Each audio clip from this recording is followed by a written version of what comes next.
Biasanya suku atau bangsa yang mudah dijajah itu adalah bangsa atau suku yang tidak tahu asal usul mereka dari mana, yang tidak punya jati diri, yang tidak tahu siapa nenek moyang mereka. Ya, jadi ujung-ujungnya orang seperti ini akan mudah dijajah dan akan disuruh menyembah luhur bangsa lain atau luhur orang lain.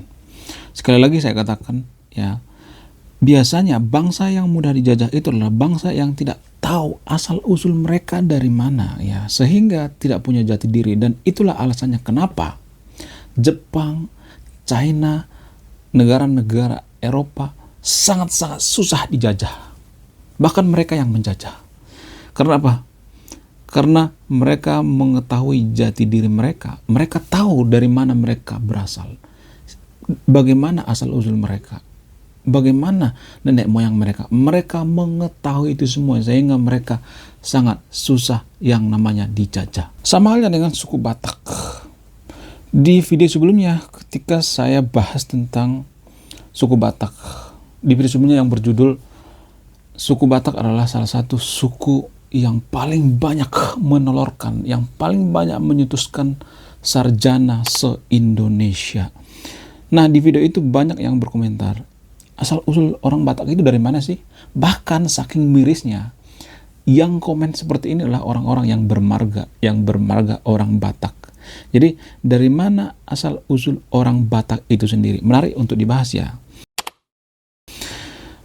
Salam Nusantara, selamat datang kembali di channel Ray Konoha. Sebelum saya bahas asal usul orang Batak itu, disclaimer on, ya.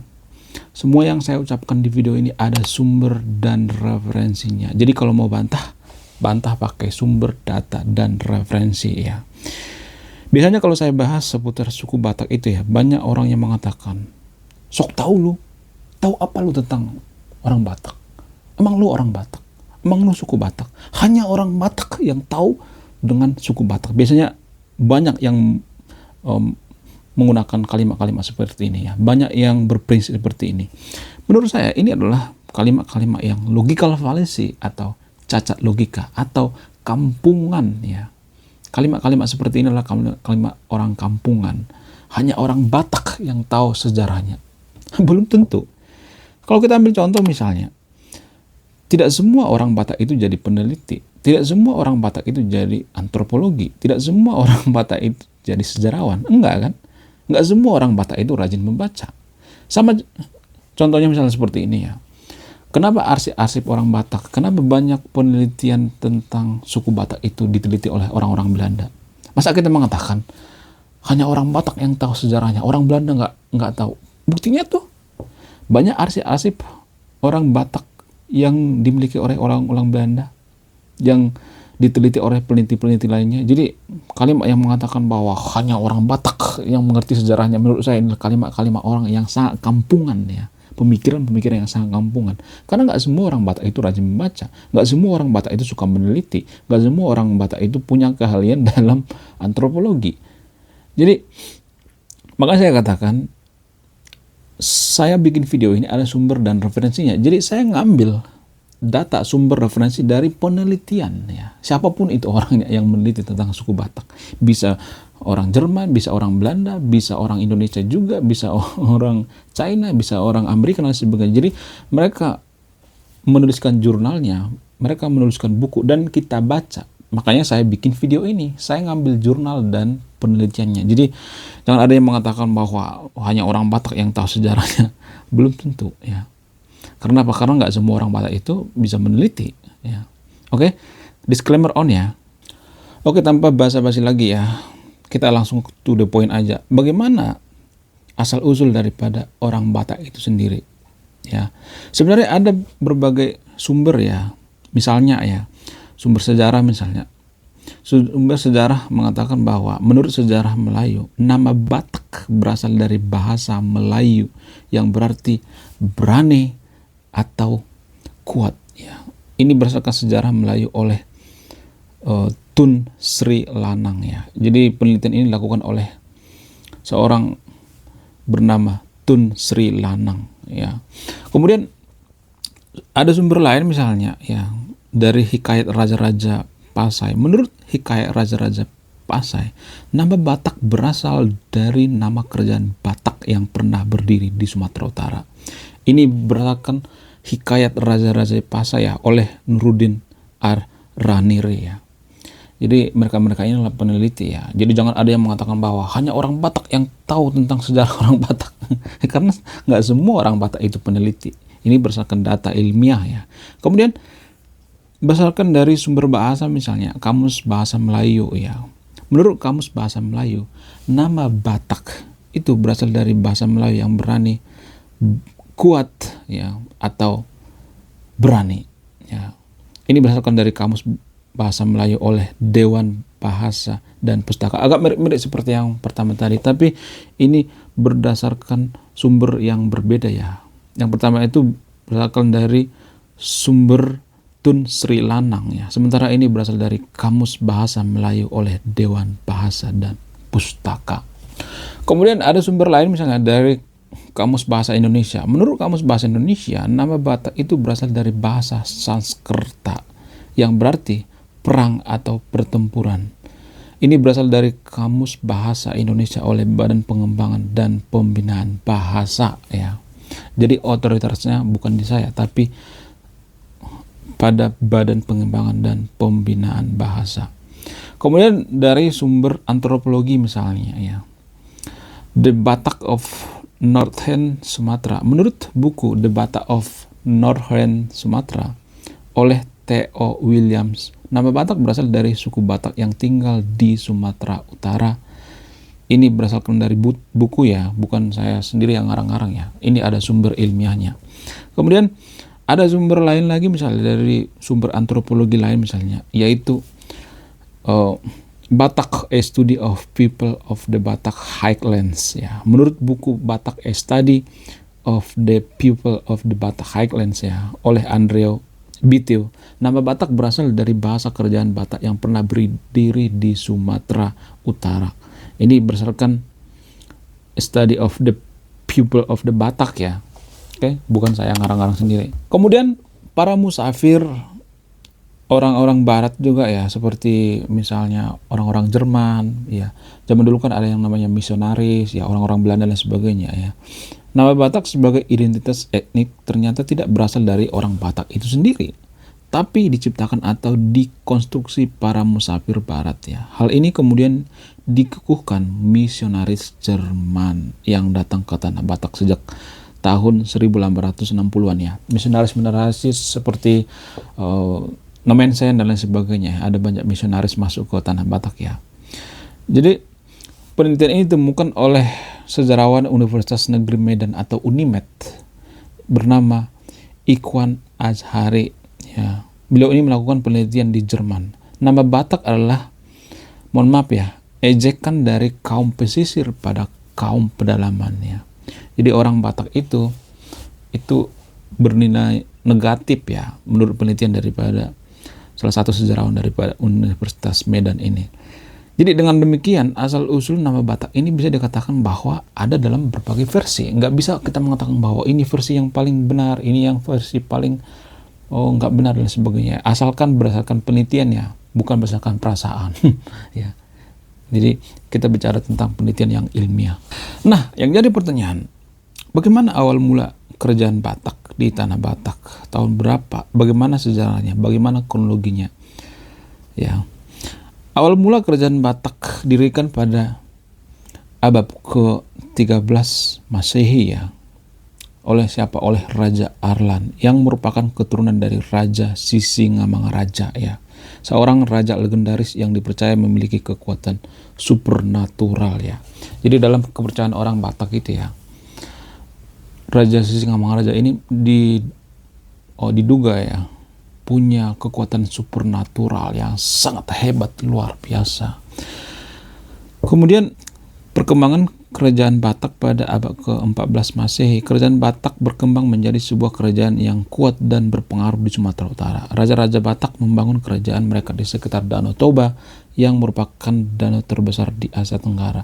Di sekitaran Bakara atau Bakti Raja, daerah pinggiran Danau Toba, Kabupaten Humbang Hasundutan ya. Di situ istana Sisingamangaraja. Jadi kalau jangan sahabat yang video ini penyuka sejarah, ya main-mainlah ke sana, ke istana Raja Sisingamangaraja. Lokasinya sangat bagus sekali, terletak di pinggiran Danau Toba. Tidak hanya Danau Toba, di situ ada sungai, ya, sungai yang bisa menyembuhkan penyakit. Ada banyak tempat wisata di sana. Jadi main-main ke sana, ya, healing ke sana, ke istana Raja Sisingamangaraja. Bagaimana sistem pemerintahan di kerajaan Raja Batak ini? Kerajaan Batak memiliki sistem pemerintahan yang unik, yaitu sistem pemerintahan yang dipimpin oleh seorang raja memiliki kekuasaan yang sangat-sangat absolut, ya. Raja-raja Batak juga memiliki kekuatan spiritual yang dipercaya dapat mempengaruhi alam dan kehidupan manusia, ya. Artinya raja-raja Batak saat itu dia sebagai kepala spiritual, ya, atau pemuka agama lah, ya. Dia adalah pemuka agamanya, juga sebagai raja, sebagai kepala budaya juga. Pokoknya semuanya, ya. Jadi punya kekuatan yang absolut. Kemudian agama dan budaya, ya. Kerajaan Batak memiliki agama dan kebudayaan yang unik, yaitu agama Parmalim, ya, yang merupakan sebuah agama yang dipengaruhi oleh agama, ya, konon katanya dipengaruhi oleh agama-agama dari luar, ya. Ini masih tahap penelitiannya. Kebudayaan Batak juga terkenal dengan tradisi musik dan tarian yang unik seperti tarian tortor, musik gondang, dan lain sebagainya. Budaya Batak ini sangat kental, ya, sampai sekarang juga, ya. Dan orang Batak itu punya agama tersendiri, yaitu agama Parmalim. Agama Parmalim ini masih lestari sampai sekarang, walaupun pengikutnya itu nggak terlalu banyak, walaupun penduduknya atau pengikutnya itu nggak sebanyak agama Kristen, ya. Orang Batak itu punya agama yang sangat unik, agama Parmalim. Diduga agama Parmalim ini sangat banyak larangannya, nggak boleh merokok, nggak boleh minum, nggak boleh, banyak banget larangannya. Bahkan sekelas merokok juga nggak bisa. Tapi dalam agama lain kan nggak apa-apa kalau merokok, ya. Cuman dalam agama Parmalim ini nggak bisa merokok, ya. Dan punya ritual yang sangat unik, ya. Mereka ini melakukan ritual itu sekitar, kalau nggak salah itu hari Sabtu, ya. Dan biasanya mereka ini melakukan ritual seperti mertonggo. Sebenarnya kalau boleh jujur, ya, adat Batak sekarang ini, walaupun orang Batak itu sudah mayoritas beragama Kristen, saat mereka melakukan ibadah, ya, mereka menggabungkan dengan budaya Batak, ya. Misalnya ada pesta-pesta gitu, ada sukacita dan duka cita. Mereka menggabungkan antara adat Batak dengan agama Kristen. Dan agama Kristen juga nggak protes. Agama Kristen itu sangat bisa, ya, menyesuaikan diri dengan budaya-budaya. Sehingga jarang kita melihat di adat budaya Batak itu, kalau misalnya berdoa itu, mereka masih menyebut Tuhan Debata, ya.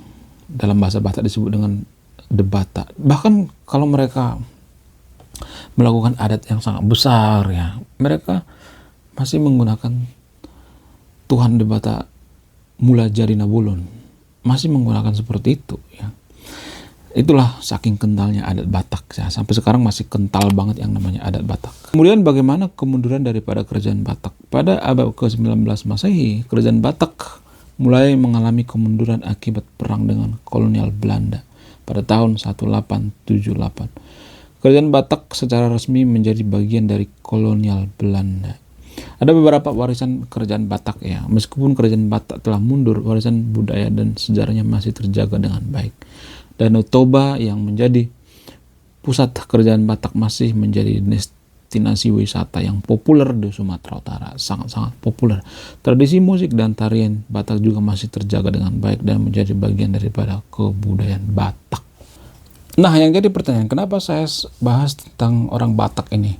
Menurut saya ini sangat penting, ya. Karena apa? Karena ini mempengaruhi kemajuan suatu bangsa. Kalau misalnya kita kehilangan jati diri, ya, misalnya di Indonesia, antara suku itu mereka sudah tidak memiliki jati diri, ya. Mereka putus dengan nenek moyang mereka, ya. hubungan mereka dengan nenek moyang mereka terputus. Kalau terputus berarti kita mudah dijajah. Kita nggak tahu jati diri kita sebenarnya. Jadi kalau orang Batak itu mengatakan bahwa Karo bukan Batak, ya, saya bukan orang Batak dan sebagainya, jangan seperti itu.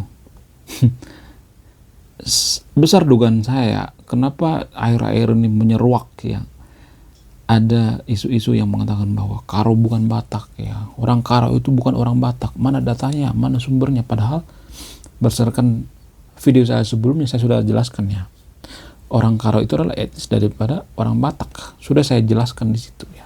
Ada sumbernya itu, banyak sumbernya saya cantumkan itu, ada sekitar kurang lebih 6 sumber ya. Jadi mungkin saja ya orang-orang Karo itu menganggap dirinya bukan Batak itu karena pengaruh daripada media ya, media sosial. Mereka menganggap bahwa mereka itu berasal dari India, padahal bentuk wajahnya juga masih mirip sama orang Batak. Ya, mereka menganggap bahwa diri mereka itu orang India karena narasi-narasi yang tanpa dasar ya, tanpa penelitian. Ya bisa aja mereka itu menganut agama lain misalnya selain agama Kristen. Bisa aja mereka menganut agama lain sehingga mereka menganggap bahwa saya itu bukan Batak. Jadi jangan salah, agama juga bisa menjajah.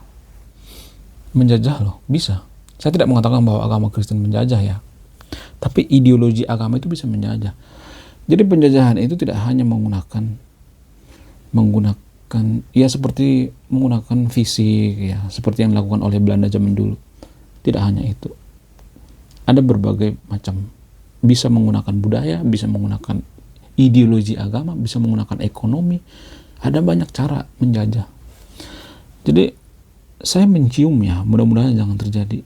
Ya, saya mencium kenapa ada isu-isu semacam ini. Karena saya melihat ada semacam penjajahan menggunakan ideologi agama. Kenapa ada orang yang mengatakan bahwa saya bukan Batak, Karo bukan Batak.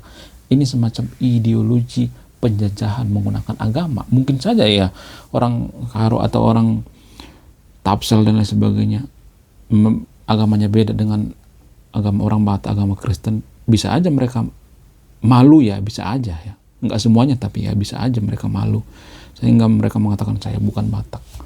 Jadi ini semacam penjajahan secara ideologi. Kita tidak tahu dari mana kita berasal, kita linglung sehingga kita dijajah dan kita disuruh menyembah agama leluhur orang lain. Ini sangat berbahaya sekali, sangat berbahaya sekali. Makanya saya bikin video ini ya, untuk menyadarkan siapa? Untuk menyadarkan kita anak-anak muda yang nonton video ini. Biar apa? Biar kita seperti Jepang, susah dijajah. Kenapa Jepang itu susah dijajah? Bahkan ya, dalam sejarahnya Jepang itu pernah mau dijajah beberapa negara ya. Ya, seperti Mongolia, seperti negara-negara Eropa. Ya, kenapa mereka susah dijajah? Karena mereka tidak terputus hubungannya dengan leluhur mereka. Mereka punya jati diri ya. Mereka tahu dari mana mereka berasal, asal usul mereka. Walaupun di sana diturunkan ya misionaris-misionaris untuk menyebarkan agama Kristen dengan tujuan menjajah. Ya. Orang-orang Eropa kan sebenarnya bukan rahasia umum lagi kalau menjajah mereka menggunakan misionaris dulu. Ya. Biar apa? Biar mereka mudah dijajah. Karena dalam agama Abrahamik itu ya, atau agama Samawi itu ada istilah yang mengatakan bahwa nenek moyang kalian itu adalah kafir, nenek moyang kalian itu menyembah berhala sehingga mudah diputus ya. Jadi agama itu alat pemutus sebenarnya. Nggak semua agama tapi ya, hanya agama tertentu yang ada di Konoha itu memutus. Nenek moyang kalian itu menyembah berhala, nenek moyang kalian itu kafir dan sebagainya. Ini sebenarnya memutus hubungan kita dengan nenek moyang kita sehingga kita linglung, sehingga kita disuruh menyembah leluhur agama lain. Dan kalau seperti ini kita sudah dijajah secara ideologi. Makanya saya gencar bikin video seperti ini. Biar apa? Biar kita tidak dijajah. Tidak hanya suku Batak ya, suku Sunda juga saya bahas, suku Jawa juga saya bahas, Minang juga saya bahas. Jadi suku yang ada di Indonesia itu hendaklah kita ini ya, jangan mengata-ngatain nenek moyang kita itu berhala. Itu adalah bagian daripada penjajahan biar kita terputus dengan nenek moyang kita. Ya, karena nggak ada satupun negara maju yang terputus dengan nenek moyang mereka, nggak ada. Jepang itu nggak terputus dengan nenek moyang mereka. China juga seperti itu. Jepang itu maju karena semangat Bushido. China maju karena apa? Karena ajaran Confucianism. Eropa maju karena apa? Karena filsafat Yunani. Socrates itu filsafat, ya, filsafat Barat. Bapak filsafat Barat. Bayangkan coba. Itu saking mereka itu berhubungan dengan leluhur mereka, ya. Jadi kalau kita tidak berhubungan dengan leluhur kita, ya, saya tidak nyuruh yang terpilih untuk menyembah leluhur, tapi menghargai, karena dalam ajaran leluhur kita itu ada semacam filosofi. Dalam orang Batak itu ada semacam filosofi dalihan natolu, soba marhula-hula elek marboru, ya, manat merdongat tubuh. Jadi filosofi ini kan harus dijaga ketat, ya, biar apa? Biar kerukunan antar suku Batak itu terjaga, ya. Oke, sekian video ini, semoga Anda mengerti apa yang saya ucapkan. Kalau nggak mengerti, tulis di kolom komentar, ya, nanti akan saya bahas di next video. Takut durasi kepanjangan, saya akan akhiri video ini. Saya Ray Konoha, salam rasional.